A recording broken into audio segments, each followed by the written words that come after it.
Bienvenue sur Africa 24 pour cette nouvelle édition du QG News. Au sommaire de l'actualité, en Tunisie, 585 dossiers ont été déposés au 4e jour de réception des listes électorales pour les municipales. L'échéance s'annonce cruciale pour le pays qui traverse une crise politique et économique.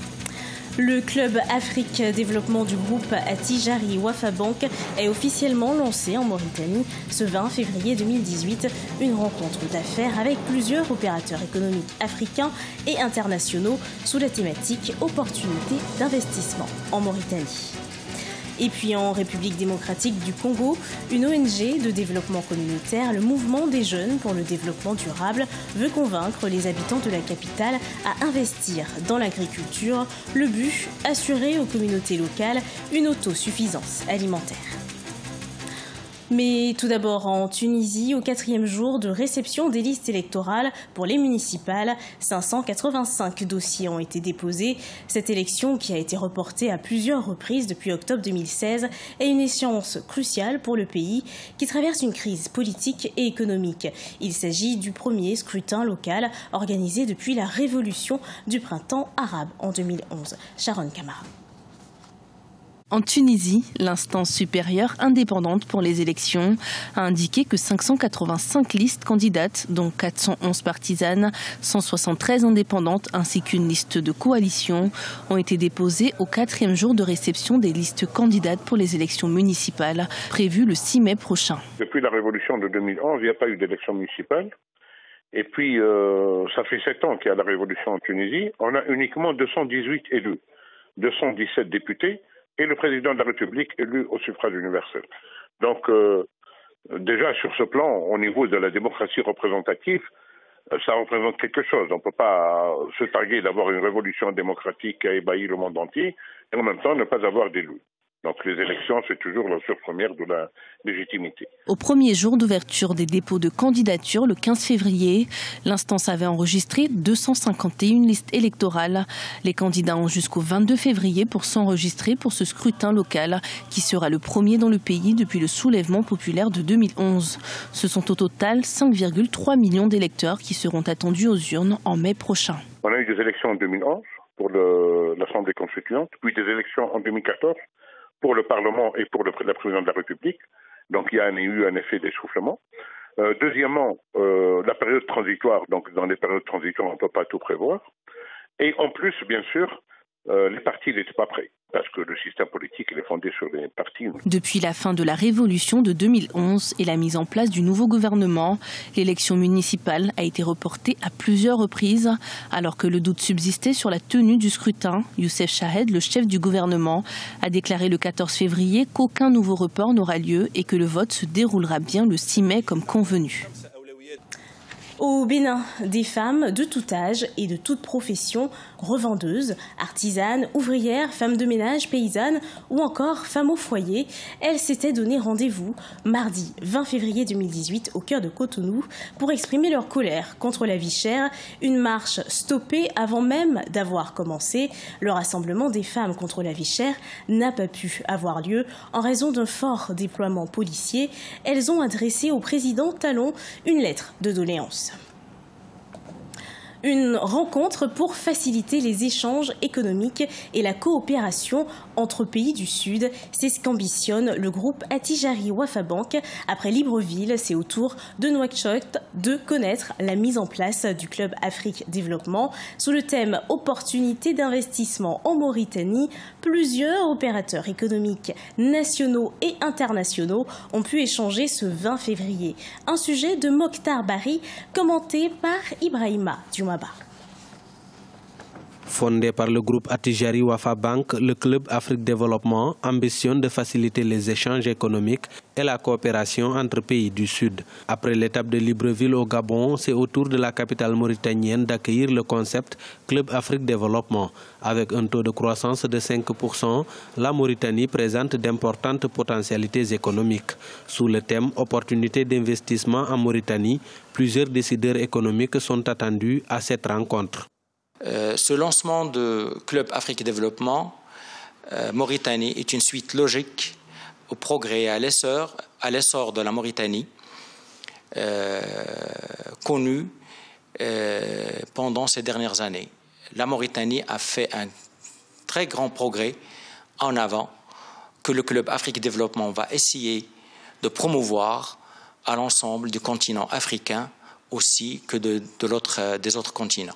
D'éminentes personnalités discuteront autour des opportunités d'investissement en Mauritanie sur la banque de projets mauritanien et la zone franche de Nouadhibou. Le Club Afrique Développement s'inscrit dans une démarche de croissance solidaire par la stimulation des projets de développement économique.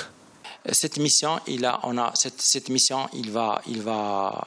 être honoré par le soutien des ministères pour que nous, secteur privé, particulièrement secteur financier, Attijari Banque Mauritanie, et le gouvernement portent la même voie, celle de promouvoir les opportunités d'investir en Mauritanie. Donc le Club Afrique Développement, qui est une émanation de Forum international de Forum Afrique Développement, dont on aura le plaisir ici en Mauritanie d'annoncer la date de la 6e édition qui va être le 18-19 octobre à Casablanca. Plusieurs opportunités d'affaires s'offrent aux opérateurs économiques à travers des B2B.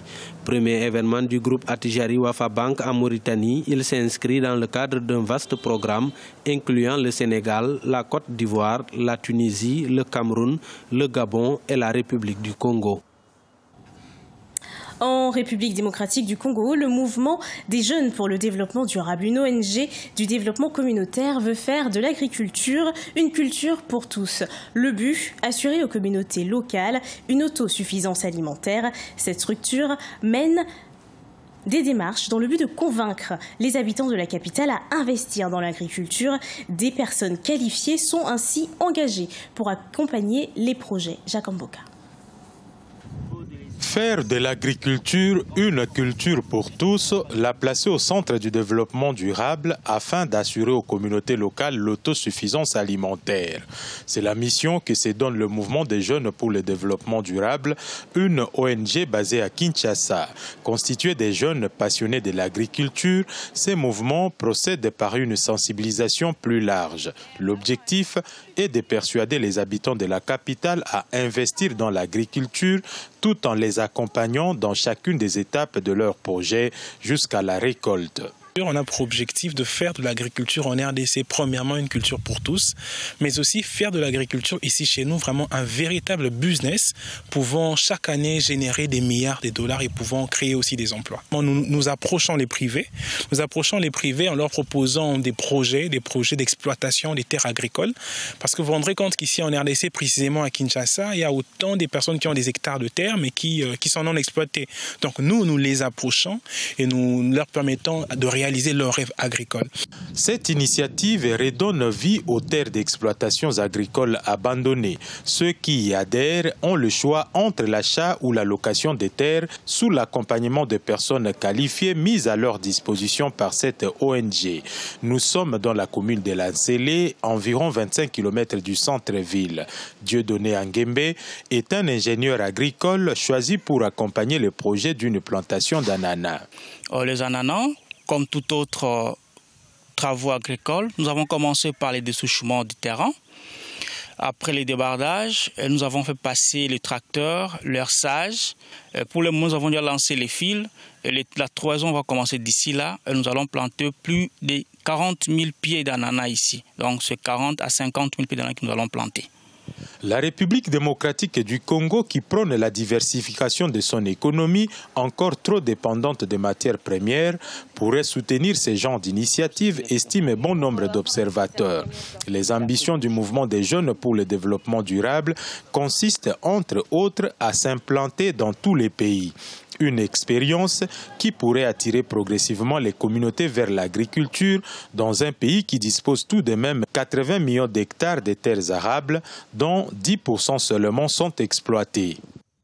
Les amis et la famille du légendaire cinéaste burkinabé Idrissa Ouedraogo se sont rassemblés le lundi 19 février dans une salle de Ouagadougou pour se remémorer la vie et les réalisations d'une des icônes du cinéma africain. Ouedraogo est décédé à l'âge de 64 ans après une maladie non divulguée. C'est ce qu'a annoncé la coopération locale des cinéastes dans un communiqué publié dimanche 18 février. Regardez ce sujet de la rédaction. L'Afrique pleure un de ses grands cinéastes. Idrissa Ouedraogo, célèbre réalisateur burkinabé, s'est éteint dimanche 18 février à l'âge de 64 ans.